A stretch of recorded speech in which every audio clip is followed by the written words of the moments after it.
پاکستان میں سیلاب سے نقصان 2010 میں جس میں بہت نقصان ہوا تھا تب بھی اتنا نقصان نہیں ہوا جتنا آج ہوا ہے، تو میں جائزے لے رہا ہوں۔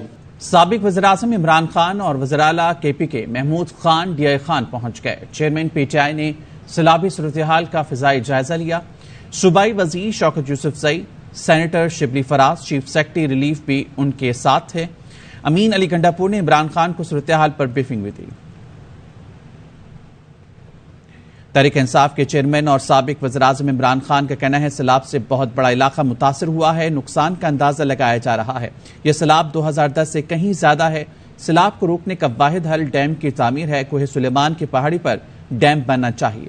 ہمارے پاس ڈیم ہو تو پانی کو ذخیرہ کیا جا سکتا ہے۔ ہماری حکومت کا پلان تھا 10 ڈیم بناتے، اس سے ملک کو بھی فائدہ ہوگا۔ بڑا پاکستان میں سیلاب سے نقصان 2010 میں جس میں بہت نقصان ہوا تھا تب بھی اتنا نقصان نہیں ہوا جتنا آج ہوا ہے، تو میں جائزے لے رہا ہوں۔ میں آج بھی اور بھی جگہ پہ ٹور کر رہا ہوں اور چیک کر رہا ہوں کہ ہم مل کے بحیثیت قوم ہم مل کے کیسے ہم اب وہ لوگ جو بڑی مشکل میں ہیں ہم ان کی کیسے مدد کر سکتے ہیں۔ میں اپنی پوری کوشش کروں گا، اپنی ساری دونوں گورنمنٹس کو بھی موبلائز کروں گا، اور میں جو ٹائیگرز ہیں جو ہمارے جو اس وقت رضاکار ہیں ہمارے، جن کی ضرورت پڑے گی ان سیلاب زدہ علاقوں میں ان کو بھی اب پورا موبلائز کر رہا ہوں۔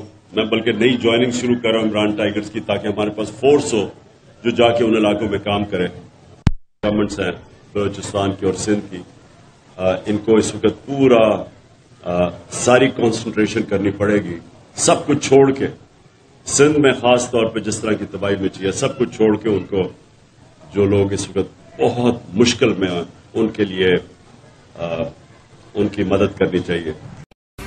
اہم ترین خبریں اب ایک کلک کی دوری پر، آپ کے پسندیدہ ٹاک شوز ہوں یا اہم ملکی یا غیر ملکی شخصیات کی نیوز کانفرنسز، ہر لمحہ باخبر رہنے کے لیے سبسکرائب کریں ہمارا یوٹیوب چینل۔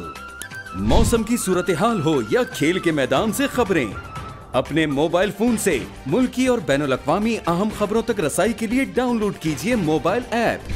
باوثوق ذرائع سے مصدقہ خبروں، تجزیوں اور تبصروں سے مستفید ہونے کے لیے وزٹ کیجیے پاکستان کی سب سے بڑی نیوز ویب سائٹ www.arYnews.tv۔ ان سب کے علاوہ پاکستان کا سب سے بڑا فیس بک پیج ہو، سب سے بڑا نیوز انسٹاگرام اکاؤنٹ یا پھر ٹویٹر، ARY نیوز پہنچا رہا ہے خبریں سب سے پہلے آپ تک، تاکہ آپ رہیں ہر لمحہ باخبر۔